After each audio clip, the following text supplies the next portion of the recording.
Hola a todos, mi nombre es Diana Marcela Díaz y quiero compartir con ustedes la misión número 1. Conozcamos un poco más sobre el storytelling. Para empezar, quiero hablar un poco de su origen. De dónde se origina, el hecho de contar y narrar historias ha sido una herramienta que la humanidad ha utilizado desde tiempos remotos.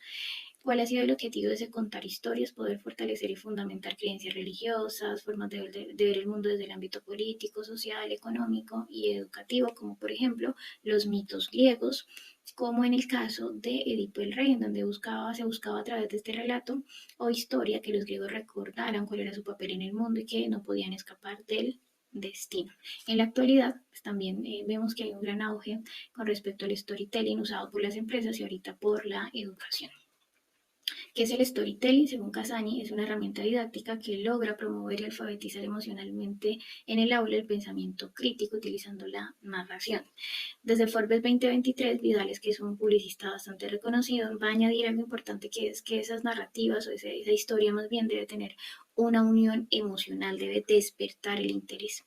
Eideo y Acosta, desde lo educativo, nos van a decir que el storytelling logra que exista o que pueda haber un puente entre los conocimientos previos y el conocimiento significativo. ¿Cuáles son los aportes a la educación? Principalmente despierta el asombro de los estudiantes, ya que engancha emocionalmente a través de unos espacios y unas historias que son propios del contexto del estudiante, y al enganchar emocionalmente, como dirá Francisco Mora 2013, y despertar esa emoción, también logra focalizar la atención de los estudiantes. Es por eso que se convierte en una facilitadora del aprendizaje y conlleva un conocimiento significativo, y aparte de eso fortalece habilidades del siglo XXI. ¿Cuáles son los ingredientes del storytelling? Tiene un componente conceptual que se refiere a la estructura, planeación, objetivo, a qué tipo de público va a ir dirigida mi historia. El emocional, que son esos giros inesperados, el suspenso, los géneros literarios que van a ser parte de mi narración, un conflicto a resolver, que es esa lucha de fuerzas, unos personajes, unos escenarios específicos y un componente pedagógico que responde qué quiero o espero que mis estudiantes aprendan. ¿Con qué modelos pedagógicos los sazoné? Con dos, el modelo activo y el modelo actual crítico, que es el romántico experiencial, el constructivista y el cognitivista. Los tres retoman ciertos aspectos importantes, como el estudiante se convierte en el protagonista de su proceso de aprendizaje, el estudiante aprende a través del contacto con el objeto, haciendo cercano esos conceptos abstractos a su cotidianidad, es decir, se parte de unos conocimientos previos, el docente ya no es el dueño y señor del conocimiento, sino que se convierte en un guía de orientación, y ese conocimiento no es solamente una acumulación de información, sino que esa información debe servir para algo y partir de las necesidades de los estudiantes. ¿Cómo ha evolucionado? Pues gracias a la tecnología, el storytelling, esa narración de historias, se puede hacer de una manera más creativa, llamativa e interactiva para cualquier espectador, usando las inteligencias múltiples y los estilos de aprendizaje. Aquí podemos ver cómo el hecho de estar inmerso en una historia puede llegar a mejorar la retención de la información y a su vez hacerla comprensiva. ¿Cuál es la relación del storytelling con las narrativas digitales y las herramientas digitales? Pues que usa los medios multimedia también para contar historias. En el caso de las narrativas digitales se enfoca especialmente en atraer ese interés a través de ese uso de herramientas, mientras que el storytelling está más enfocado también en la estructura, en lograr un objetivo de transmitir esa historia. También usa esas herramientas digitales, y algo que debe o toma el storytelling es esa posibilidad de compartir a través de diferentes medios digitales esas historias, interactuar con el espectador, despertar la curiosidad, el asombro y el suspenso a través de imágenes y elementos inesperados. Hola a todos nuevamente. Esta vez quiero compartir todo lo relacionado con la misión número 2, que tiene como objetivo analizar algunos ejemplos de storytelling. Para eso voy a retomar dos autores que impactan con las storytelling que comparten desde cada una de las plataformas.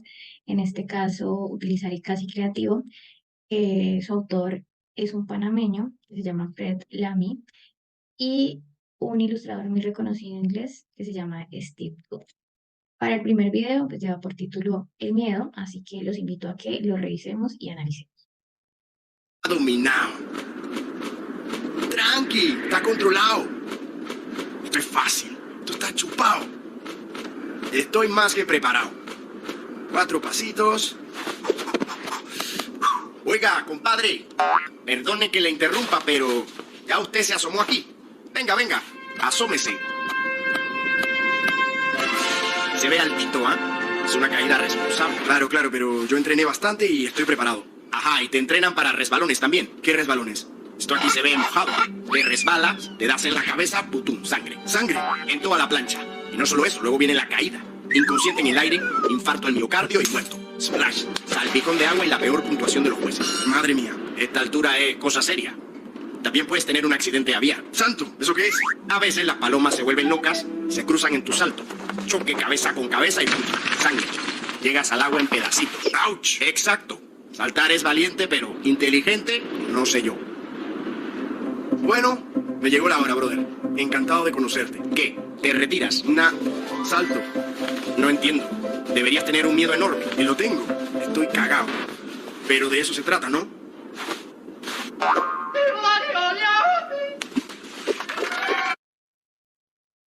Bueno, ahorita vamos a pasar al análisis. Entonces, la temática, como les mencionaba, o el tema central es el miedo. En este caso, es como ese miedo, definiéndolo como esa sensación de angustia, peligro, perturbación que cualquier ser humano puede sentir a la hora de enfrentarse a situaciones desconocidas. Como el protagonista, a pesar de que había practicado, tenía ciertos miedos y temores al lanzarse por las posibles consecuencias que eso podía traer. El objetivo de aprendizaje, en este caso, es sensibilizar a los espectadores o a los estudiantes frente a la importancia de reconocer el miedo como parte de la naturaleza humana, que es imprescindible, es inherente a lo que somos. Y cómo esos miedos y esos temores a los que nos enfrentamos cuando estamos en situaciones o contextos desconocidos pueden llegar a ser superados gracias a la preparación y a la disciplina. La estrategia didáctica utilizada, quise retomar dos. La primera es el uso de un escenario conocido que puede transportar al espectador a situaciones por las que ya ha pasado. En este caso, la práctica de un deporte como la natación, el reto que tenían de hacer un clavado de manera perfecta, el miedo a las alturas, todos los riesgos que se pueden correr al enfrentarse a eso. En este caso, a pesar de que de pronto no todos los espectadores se sientan identificados con la natación como un lugar en que puede generar ese temor, sí puede asociarlo con otras experiencias. La segunda es lo interesante de la personificación del miedo, el uso de colores, el miedo como de color negro que genera terror, que utiliza, que justamente aparece cuando el personaje va a lanzarse y cómo este personaje antagónico utiliza preguntas retóricas para hacer dudar de sus capacidades y habilidades al protagonista. Los personajes, como ya lo hemos visto, está ahí el niño, que es el que se va a lanzar, el miedo como antagonista y personificado, como personajes secundarios, podríamos hablar de los jurados que al final califican el buen trabajo del protagonista. Los resultados de aprendizaje, en este caso es como el protagonista, a pesar de sus miedos, logra enfrentarlos gracias a que ha practicado, se ha preparado y él mismo lo reconoce dentro de esa conversación persuasiva en el que el miedo intenta decirle, oiga, mira todos los riesgos que vos tenés al hacer esto, pero él dice, igual lo voy a intentar.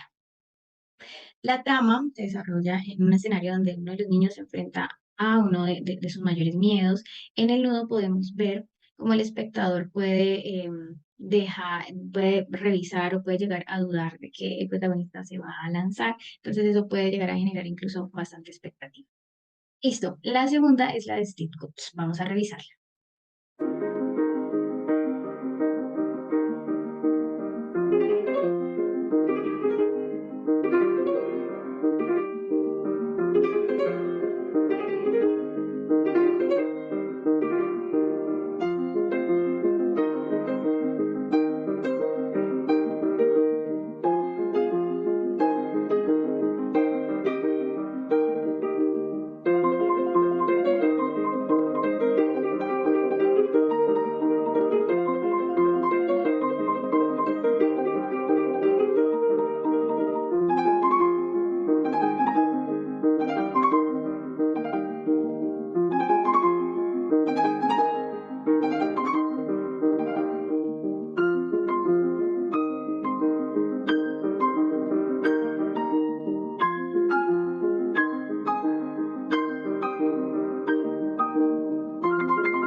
Bueno, el título de este storytelling es Are You Lost in the World Like Me?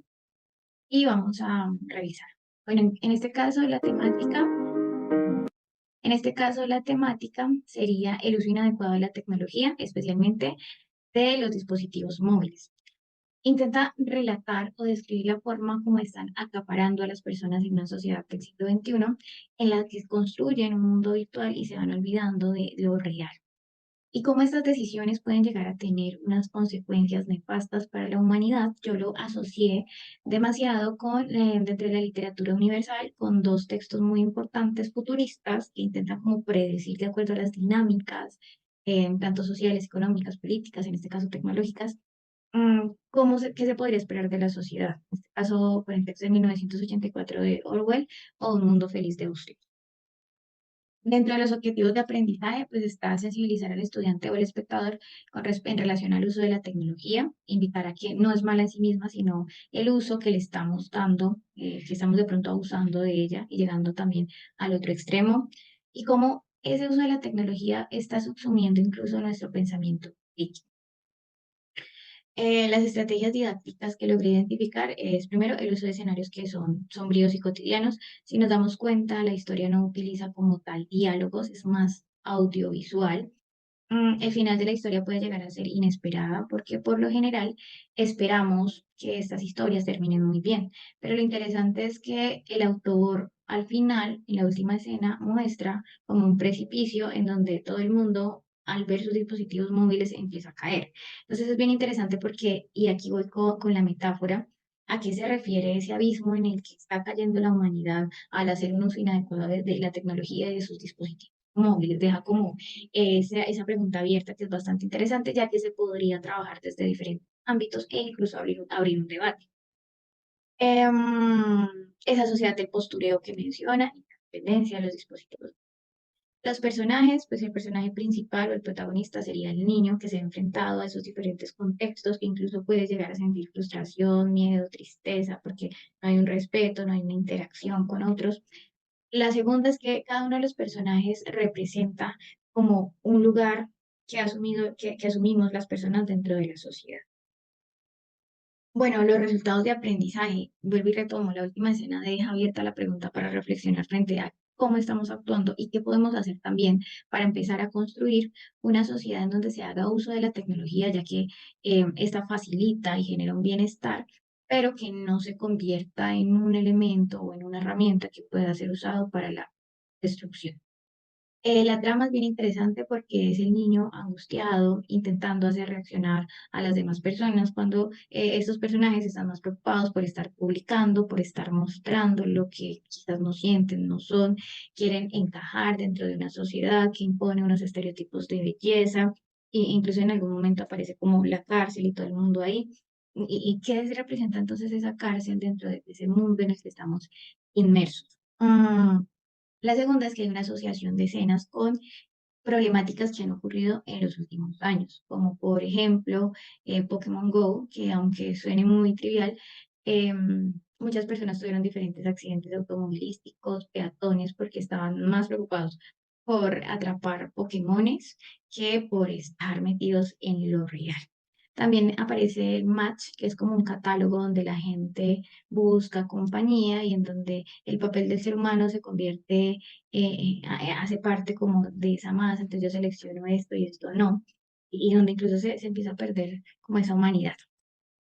Em, otra escena que me parece que es fuerte y que es el clímax de la reflexión es cuando uno de los personajes va a acabar con su vida y entonces todo el mundo, en vez de apoyarla, acompañarla, aconsejarla, hacer algo para evitarlo, están más preocupados por grabar la eventualidad. Ella cae de un piso muy alto de un edificio y ahí acaba la escena y es algo que lamentablemente está pasando. La concepción de belleza que ya se los mencioné, alimentada por las redes sociales. Bueno, esta es la reflexión frente a los dos storytelling. Muchas gracias.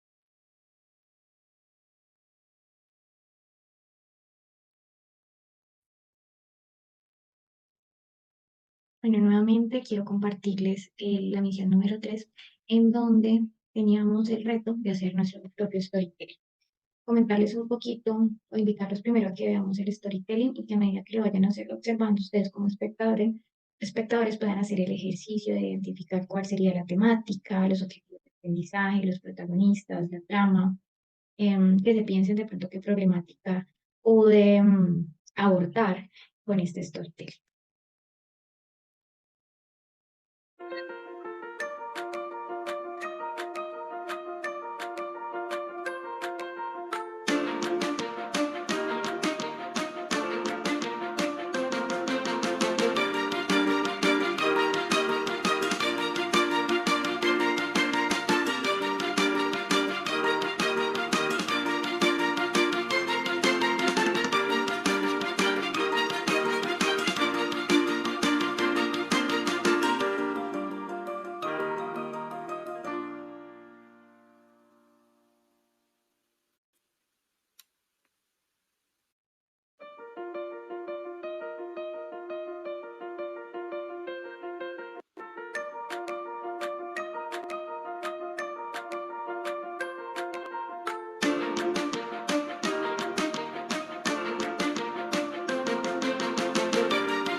Bueno, entonces, como pudieron observar en este storytelling, primero el objetivo central era hablar de un tema que se está convirtiendo en las instituciones educativas en una problemática que cada día va creciendo más.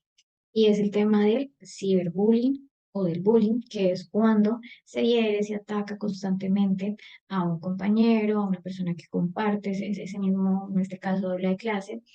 Nuestra protagonista estaba siendo pues, víctima del ciberbullying porque venía de otra ciudad donde el sistema de creencias, la forma de hablar, de entender el mundo puede llegar a variar de región a región. Entonces, ella era de Barranquilla, le tocó viajar a Bogotá y entonces empezó a sentir ese toque cultural y esa indiferencia de sus compañeros durante una exposición en el colegio. La grabaron y empezaron a hacer memes y se viralizó su imagen. Y esto provoca un peso en ella que no sabe qué hacer, no se halla. Incluso la primera escena intenta también crear como un impacto en el espectador, porque en un cementerio seguramente uno podría pensar de primera mano que pues lamentablemente la protagonista va a terminar en ese lugar. Sin embargo, también es una alegoría a esos niños que lamentablemente no han hablado, no han buscado ayuda y que han decidido acabar con su vida debido a toda esa presión emocional que sienten por parte de sus compañeros, de las personas que están alrededor y que a veces sienten que no tienen con quién hablarlo y que no tienen una solución. Entonces la temática básicamente es el ciberbullying.